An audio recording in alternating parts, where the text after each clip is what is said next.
Hi everyone, and welcome back to 30 Grim Days.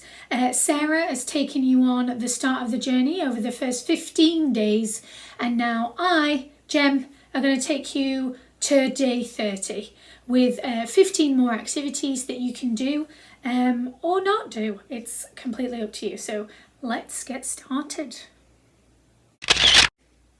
For activity number 16, I thought we could start off with a daily photograph. Now, back when I was younger, in the olden days, we used something called a disposable camera. You can see this useful and robust piece of equipment could allow you to take from 16 to 32 photographs and get them developed, only to never use them again. But now we have mobile phones that can do the job for us. And so your challenge is from day 16 now onwards until day 30, I'd like you to take a photograph a day. Now, you might take plenty of photographs in one day, but this is more specific. This is me asking you to take a picture to capture a moment in your day. All right, and that's all I'd like you to do is just capture a moment. It can have people in it. It can have yourself in it, but try not to make every single day be a selfie of you. But try and be a tiny bit more observant to your surroundings. See if you can notice things that you maybe haven't noticed before. It's amazing how we can be so familiar with somewhere and yet miss things that are right in front of our face. So activity 16 is a daily activity, not just for today. Try and take one photograph a day of your surroundings. Day 17 and the 17th activity, which actually involves your action from yesterday. So what you'll need for this activity is the photograph that you captured yesterday for me. And this is what I'd like you to do. I'd like you to look at the picture, really look at it, because yesterday you captured a moment that will never happen again. That point when you took the picture and that is the photograph before you now, well, that's a moment in time that will never be repeated. And I wondered if you could document it for me. So reflecting back to yesterday, I'd like you to get a pen and pencil or maybe use a tablet or a laptop and computer and just write down for me where you were when you took this picture. What made you take a picture of that particular thing? And how were you feeling at the time? It's really important that we document moments like this because we're living through quite a monumentous event in history, and in years and years and years from now, people will be learning about this period of time when we were all inside and had restrictions placed upon us. I think it'd be really cool if you could document every moment that you take a picture of with as little or as much information as you like. So this activity is basically saying to you, if you'd like to, as well as taking a photograph every day, could you then document the moment with a short piece of writing? Welcome to day 18, everybody, of 30 Grim Days. This is your 18th activity, and for this one you will need a pencil. You'll need a couple of colouring pencil crayons, and you will need a piece of paper. You then need to follow the instructions I'm about to give you. Choose a starting point and then draw a straight line in any direction, but stop before you get to the end of the page. Then draw a jagged line in the opposite direction. Add a shape of your choice and colour it in. From one of the corners of the shape, draw a dotted line and count to 5 and then stop. There, draw a circle, and inside, write the name of the last person you spoke to. Then, from the circle, draw a line to the corner of the page and fold the corner page down. Here, you're going to colour that corner in any colour you like. From there, draw a wiggly line to the middle of the page or thereabouts, and then draw a sun or a moon before you sign the piece of paper with your very own signature. Oh my goodness, it's like I was going a million miles an hour there. Listen, please feel free to pause at this point, and if you'd like, you could go back and you could have a look at going through those directions step by step, okay? Don't feel like you have to do that all in one go. But you should be finished with something that looks a little bit like this. And at the moment, it makes absolutely no sense. So we need to make some sense out of it. I'd like you to do a little bit of writing now, and here's what I'd like you to do. I'd like you to think of your drawing that you've just created as almost a bit of a map of your emotions. And I'm going to talk you through that now.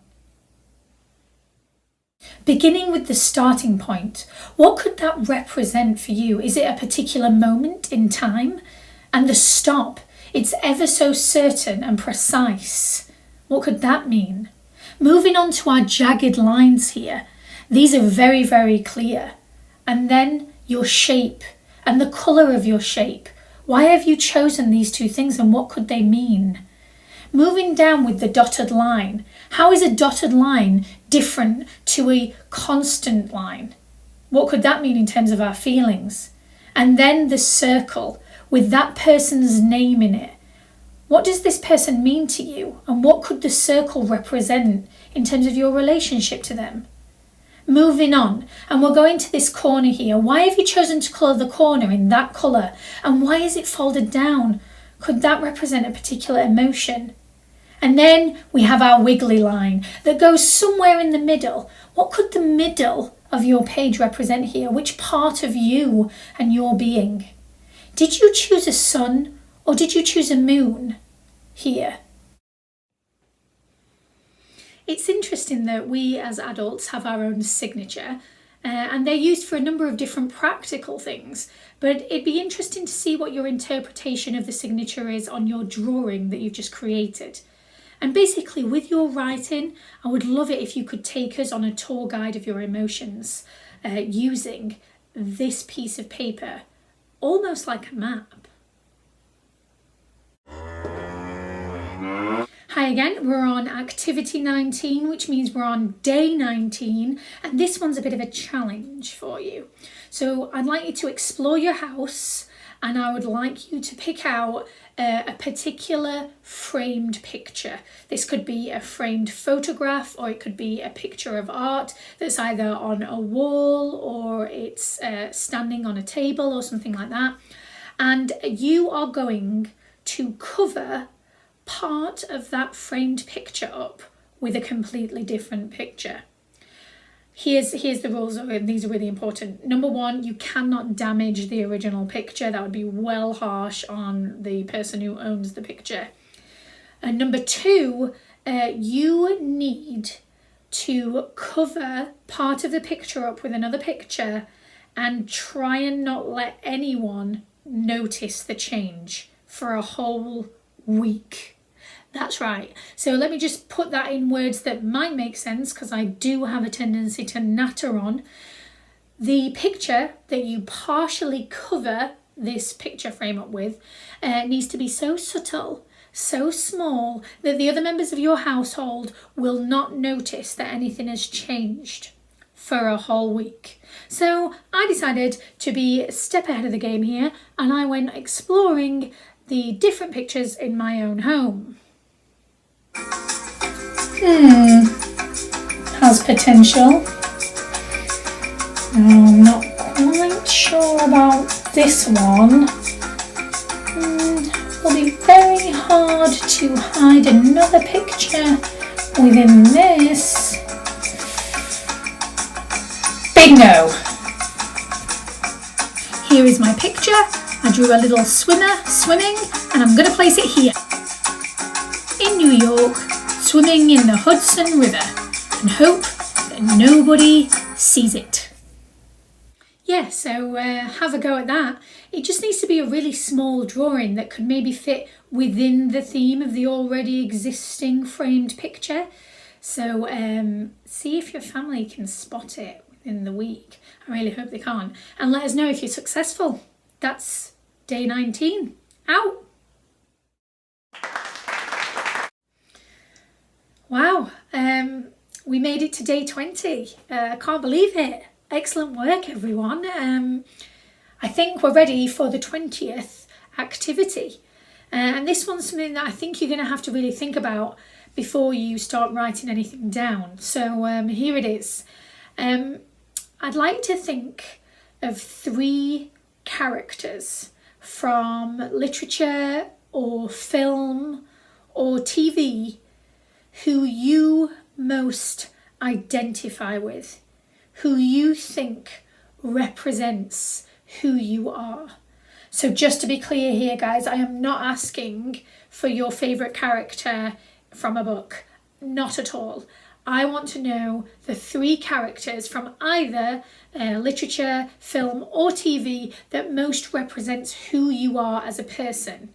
And I would like you to explain your choices for me. So let's delve in. I mean, you could be a number of different characters, like Dr. Honeydew or Beaker from the Muppets, or even Jo March from Little Women, not to mention the great Wallace from Wallace and Gromit, or skipping over to another TV programme, Lisa Simpson. Why not? Or what about Terry Pratchett's Rincewind? And last but not least of my random pick is Lyra Silvertongue from his Dark Materials. So they were just a few examples, but there's so many characters from these 3 forms of media that you can choose from. And I'm really excited to see how you can encapsulate your personality, who you are as a person, in just these 3 characters. It'd be hard to trim them down. Get to it. Hi there and welcome to day 21. This is the last activity on this film clip. So please, after you've done this activity, move on to the next video and that will have the next 5 days ready for you. So this one is all about sending a letter, but not just any letter, a good old-fashioned chain letter. All right, so for those of you that don't know, a chain letter, the whole point of a chain letter is to see how far it can go. All right, so what I'd like you to do is reach out to family and friends that you could maybe post this letter to. And here's kind of the format of a chain letter. Here's a template that you can follow. Number one thing that you must do is put the date at the top so we can see when the chain letter started. Next, it's really important that you do not address it to someone in particular. Writing something like dear friend or family member is perfect because this letter is going to get passed on and on and on.